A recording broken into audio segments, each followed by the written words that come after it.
ಪಾಕಿಸ್ತಾನ ಮುಂದಿನ ದಿನಗಳಲ್ಲಿ ಭಾರತದ ಕಡೆ ತಿರುಗಿ ನೋಡಬಾರದು, ಅಲ್ಲಿನ ಉಗ್ರರು ಮತ್ತೆ ಉಸಿರನ್ನ ಎತ್ತಬಾರದು. ಆ ನಿಟ್ಟಿನಲ್ಲಿ ನಮ್ಮ ಬೆಂಬಲ ಕೊಡಬೇಕಾಗಿದೆ ಎಂದು ಬಿಜೆಪಿ ರಾಜ್ಯಾಧ್ಯಕ್ಷ ಬಿವೈ ವಿಜೇಂದ್ರ ಅವರು ತಿಳಿಸಿದರು. ಬಿಜೆಪಿಗೆ ದೇಶ ಮೊದಲು, ಯೋಧರಿಗೆ ನೈತಿಕ ಸ್ಥೈರ್ಯ ತುಂಬುವಂತೆ ಮನವಿಯನ್ನ ಮಾಡಿದರು. ಕಾಂಗ್ರೆಸ್ ಸರ್ಕಾರದ ವಿರುದ್ಧ ನಡೆಸ್ತಾ ಇರುವಂತಹ ಜನ ಆಕ್ರೋಶ ಯಾತ್ರೆ ಸಂಬಂಧ ಬೃಹತ್ ಪ್ರತಿಭಟನಾ ಸಭೆಯಲ್ಲಿ ಅವರು ಮಾತನಾಡಿದ ವಿಜೇಂದ್ರ ಅವರು ಪಹಲ್ಗಾಮ್ನ ದುರ್ಘಟನೆ ಮೂಲಕ 26 ಜನರ ಸಾವಿಗೆ ಕಾರಣವಾದಂತಹ ಉಗ್ರರ ವಿರುದ್ಧ ದಿಟ್ಟ ಕ್ರಮವನ್ನ ಕೈಗೊಳ್ಳಲು ಪ್ರಧಾನಿ ನರೇಂದ್ರ ಮೋದಿಜಿ ಅವರು ಮುಂದಾಗಿದ್ದಾರೆ. ಮೋದಿಜಿ ಮತ್ತು ಭಾರತೀಯ ಯೋಧರ ಜೊತೆ ನಿಲ್ಲುವ ಸಂಕಲ್ಪವನ್ನ ಭಾರತದ ಜನರು ಮತ್ತು ಬಿಜೆಪಿ ಮಾಡಿದೆ ಎಂದು ಬಿಜೆಪಿ ರಾಜ್ಯಾಧ್ಯಕ್ಷ ಮತ್ತು ಶಾಸಕ ಬಿವೈ ವಿಜೇಂದ್ರ ಅವರು ತಿಳಿಸಿದರು.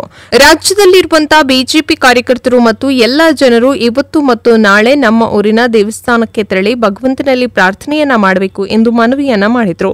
ಈ ಮೂಲಕ ನಮ್ಮ ಯೋಧರಿಗೆ ಶಕ್ತಿಯನ್ನ ಕೊಡಲಿ, ಮೋದಿಜಿ ಅವರಿಗೆ ಜಗತ್ತಿನ ಎಲ್ಲಾ ರಾಷ್ಟ್ರಗಳು ಇನ್ನಷ್ಟು ಶಕ್ತಿಯನ್ನ ತುಂಬಲಿ ಎಂದು ಆಶಿಸಿದರು. ಉಗ್ರರು ಅವರ ಅಡಗುತಾಣಗಳನ್ನು ಬುಡ ಸಮೇತ ಕಿತ್ತು ಹಾಕುವ ಶಕ್ತಿಯನ್ನ ಭಗವಂತ ಕರುಣಿಸಲಿ ಎಂದು ಪ್ರಾರ್ಥನೆ ಮಾಡುವಂತೆ ಮನವಿಯನ್ನ ಕೂಡ ಮಾಡಿದರು. ಜನ ವಿರೋಧಿ, ರೈತ ವಿರೋಧಿ, ಬಡವರ ವಿರೋಧಿ, ಹಿಂದೂ ವಿರೋಧಿ ಕಾಂಗ್ರೆಸ್ ಸರ್ಕಾರದ ವಿರುದ್ಧ ಇವತ್ತಿನ ನಾಡಿನದಕ್ಕೂ ಹೋರಾಟ ನಡೆಸಬೇಕಾಗಿದೆ. ಆದರೆ ಇಡೀ ದೇಶ, ಪ್ರತಿಯೊಬ್ಬ ಭಾರತೀಯರು ನಾವೆಲ್ಲ ಒಂದಾಗಿದ್ದೇವೆ, ಒಗ್ಗಟ್ಟಿನಿಂದ ಇದ್ದೇವೆ ಎಂದು ಯೋಧರಿಗೆ ಬೆಂಬಲವನ್ನ ನೀಡಬೇಕಾಗಿದೆ. ಕಾಂಗ್ರೆಸ್ ಸೇರಿ ದೇಶದ ಎಲ್ಲಾ ರಾಜಕೀಯ ಪಕ್ಷಗಳು ಕೂಡ ಒಗ್ಗೂಡಿ ಇರುವಂತಹ ಸಂದೇಶವನ್ನ ನಾವು ಜಗತ್ತಿಗೆ ಕೊಡಬೇಕಾಗಿದೆ ಎಂದು ತಿಳಿಸಿದರು.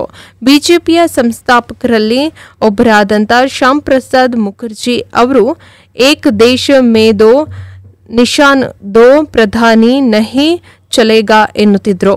ಜಮ್ಮು ಕಾಶ್ಮೀರದಲ್ಲಿ ಭಾರತ ಧ್ವಜ ಹಾರಬೇಕೆಂಬುದು ಅವರ ಪ್ರಬಲ ಆಕಾಂಕ್ಷೆಯಾಗಿತ್ತು. ಅದೇ ಆಶಯ ಹೊತ್ತಿದ್ದಂತ ಅವರು ದೇಶಕ್ಕಾಗಿ ಬಲಿದಾನ ಮಾಡಿದ್ರು.